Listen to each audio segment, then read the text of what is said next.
Bonjour Éric Dupond-Moretti.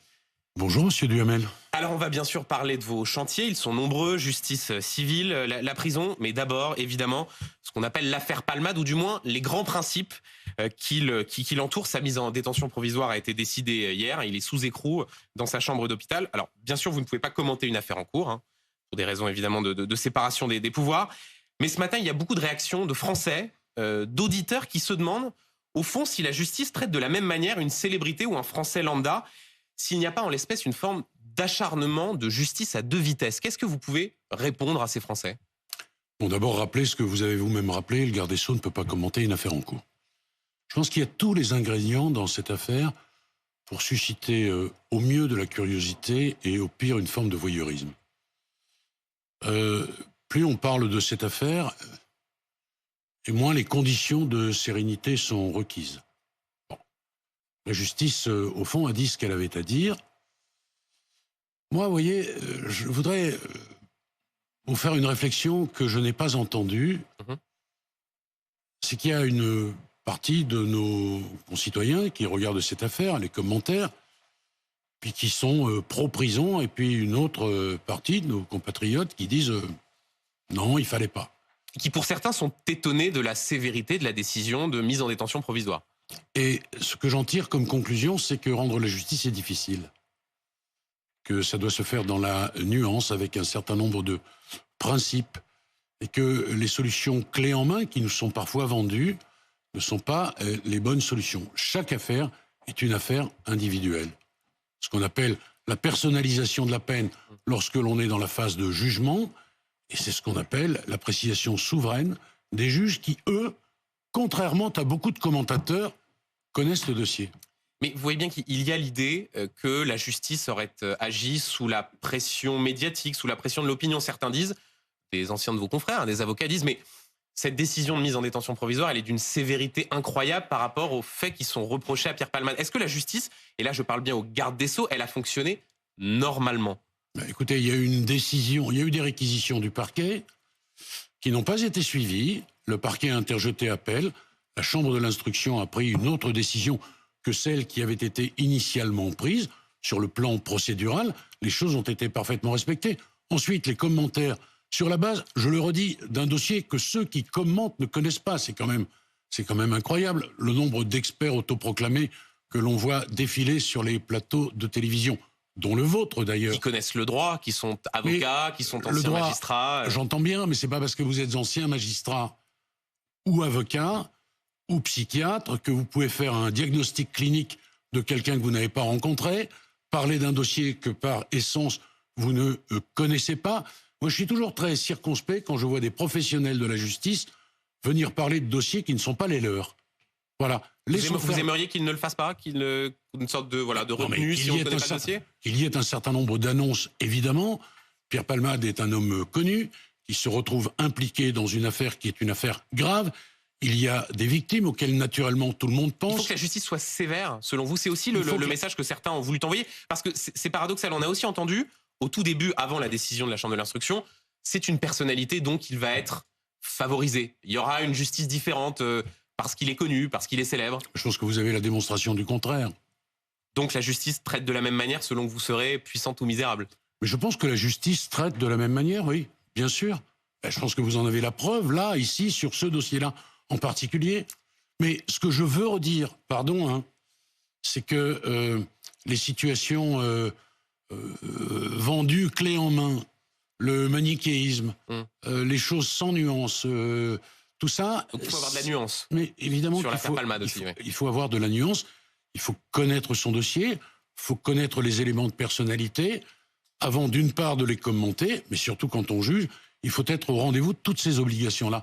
Et encore une fois, le débat que ça suscite démontre à quel point c'est difficile de juger, de rendre la justice. Un tout dernier mot sur cette affaire par rapport à ce que votre collègue Gérald Darmanin, le ministre de l'Intérieur, a annoncé sa volonté de retirer le permis à tout automobiliste conduisant sous l'emprise de la drogue. Est-ce qu'au fond, c'est sain de légiférer, de réagir sous le coup de l'émotion, sous le coup d'une affaire en l'espèce? Est-ce que c'est une bonne façon de faire de la politique? Légiférer, vous allez plus vite que la musique. C'est l'idée. Bon. Il a annoncé effectivement dans le périmètre qui est le sien la possibilité de revoir les retraits de points. J'indique d'ailleurs que quand justice est rendue, le juge a la possibilité, au titre des peines complémentaires qu'il a dans son panel... Mais là, ce serait une automaticité. Oui, mais attendez, on en est au stade de la discussion. Et d'ailleurs, Gérald Darmanin et moi, nous avons, dès le mois de décembre, discuté sur la façon dont nous pourrions renommer, sans changer les peines, le délit d'homicide involontaire. Homicide routier, l'espèce. Oui. Vous n'avez pas l'air très enthousiaste sur le retrait de permis en cas de consommation de drogue. Vous dites, oui, on verra. Non, je ne dis pas on verra. Je dis d'abord que c'est du périmètre du ministère de l'Intérieur. Je dis qu'ensuite, le juge a la possibilité d'annuler le permis de conduire. Donc est-ce qu'il y a vraiment besoin d'aller plus loin? Au fond, c'est un peu l'idée. Mais on n'est pas non plus tenu à de l'attentisme. C'est vrai que la question se pose. Moi, j'envisage aussi un travail, voilà, je vous l'indique, sur un certain nombre de produits que l'on peut ingérer et qui ne tombent pas sous le coup d'une infraction pénale. Lesquels, par exemple? Mais qui peuvent avoir des effets délétères. Je pense au protoxyde d'azote, par exemple, mais je pense à d'autres produits. Je pense qu'il est temps que l'on fasse la liste des produits qui peuvent avoir des effets dangereux, délétères, notamment lorsque l'on conduit. La liste n'est pas faite. Voilà, ça c'est un travail qu'il faut faire et il faut le conduire sur le long terme. L'attentisme, non. La réaction trop rapide, non. La nuance, monsieur Duhamel, la nuance. On essaye d'être nuancé. Ici aussi, Éric Dupond-Moretti, vous avez annoncé une bonne nouvelle hier, la baisse de 30% du nombre de dossiers de justice civile en attente, c'est-à-dire les divorces, les gardes d'enfants. C'est mieux, mais la justice met encore 2 ans en moyenne à traiter ces dossiers. Ça veut dire qu'il reste beaucoup de boulot. Ah oui, bien sûr. Ouais. Non, mais parce qu'on se satisfait de cette baisse de 30%, mais certains avocats disent c'est en trompe-l'œil, ça prend toujours autant de temps. Non, se satisfait pas de cette baisse de 30%, mais on peut quand même la souligner comme étant un succès. C'est pour ça que je disais bonne nouvelle. Oui, mais un morceau avalé ne peut pas ne pas avoir de saveur. Donc, je vais rappeler 2 ou 3 choses contextuelles, si vous m'y autorisez. Je vous y autorise. Sous le quinquennat précédent, nous avons embauché plus de 700 magistrats, 850 greffiers et 2000 contractuels. Bon. Toutes ces énergies mises bout à bout, le travail difficile, acharné, a permis une réduction des stocks d'1 tiers. Des affaires civiles, des affaires de proximité, c'est-à-dire les affaires familiales, le contentieux de la protection, le contentieux social. Qu'est-ce que ça veut dire, ça, la baisse des stocks? C'est une expression néo-capitalistique, assez désagréable à l'oreille. Au fond, ça veut dire que les dossiers en attente, ils ont baissé d'1 tiers. Et donc, ça veut dire... Mais ça prend toujours du temps. Attendez, n'allez pas trop vite. Vous parlez de temps, laissez-moi le temps de vous répondre. Et ça veut dire donc que les dossiers qui arrivent seront plus rapidement traités. Qu'est-ce qu'ils disent nos compatriotes, notamment dans l'expression citoyenne qu'ils ont eue dans les États généraux? Justice trop lente, justice pas assez proche. Alors, j'avais embauché 2000 contractuels. Ils ont permis cette réduction importante. Je vais vous donner quelques chiffres. 57% des diminutions de stock d'affaires en attente à Bordeaux. 88% à Évreux dans le contentieux de la protection. À Vesoul, 73% des stocks affaires familiales. Bon, c'est pas mal, mais ça n'est pas suffisant. Donc ces contractuels, on va les pérenniser, les institutionnaliser. On les avait appelés sucre rapide parce qu'on était dans l'urgence et ils ont donné des résultats. Au début, quand je les ai embauchés, il y a eu beaucoup de critiques. Beaucoup de critiques. Puis ensuite, les juridictions m'ont demandé de les pérenniser. Ce que nous allons faire. Donc, je vous ai rappelé les chiffres des embauches massives qui ont eu lieu. Je vais maintenant vous indiquer ce que nous devons faire, parce que vous avez raison, on ne peut pas s'arrêter là. Rapidement, pour avoir le temps de parler d'autres sujets. Oui, mais c'est important, ça. Bien sûr. Parce que la justice, et en particulier la justice civile, ça touche le quotidien des Français, vous avez raison.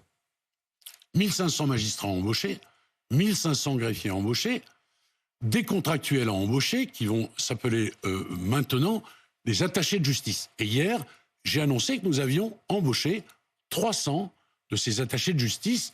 Ils vont prêter serment, ils vont recevoir une formation à l'ENEM. L'objectif que je me suis fixé, c'est de diminuer les délais par 2, de passer du double à quelle échéance au simple. 2027. 2027. Une question précise sur la pénitentiaire. Vous avez annoncé une revalorisation des agents, des statuts de la pénitentiaire. Ils sont à peu près 40 000. Très concrètement, ça veut dire qu'ils vont voir leur traitement, leur salaire augmenter. C'est bien ça. Oui. Oui, j'ai pas tout à fait terminé, pardon. Vous savez, moi, Oui, mais il faut quand même qu'on avance un petit peu. Je sais bien, mais enfin, la justice, ça intéresse nos compatriotes. Absolument, et c'est pour ça que vous êtes et ici. comme elle est traitée de façon presque uniquement fait diversière. Non, c'est pas vrai, c'est pas vrai, pas presque, ici. j'ai dit presque. J'ai dit presque. Ça reste un... Je veux dire également que une ces bonne partie, contractuels vont être CDIsés. S'ils nous écoutent et s'ils nous entendent, c'est pour eux très important. Et donc sur le salaire des agents de la pénitentiaire. Pénitentiaire maintenant. Vous savez que on a un plan très ambitieux de construction de nouvelles places, notamment pour régler les questions de surpopulation pénale. Et donc, il était important que la République rende hommage à la troisième force de sécurité de notre pays. C'est 40 000 fonctionnaires qui travaillent dans des conditions, je peux vous l'assurer, particulièrement difficiles. Donc les agents qui étaient en catégorie C vont passer en B. Donc revalorisés. Revalorisés. Les agents qui étaient... Mais pour ceux qui nous écoutent en salaire, ça fait combien de plus? Alors, ça va être discuté dans les temps qui viennent, mais ils savent tous. Il faut un peu de patience encore, c'est ça? Vous savez, monsieur Duhamel, j'aimerais avoir la baguette magique que certains disent avoir. Mais 30 ans d'abandon humain, budgétaire et politique, ça ne se règle pas en quelques secondes comme ça et en quelques mots. Donc oui, ils vont être revalorisés. Oui, cette revalorisation catégorielle, ils l'attendaient depuis 20 ans.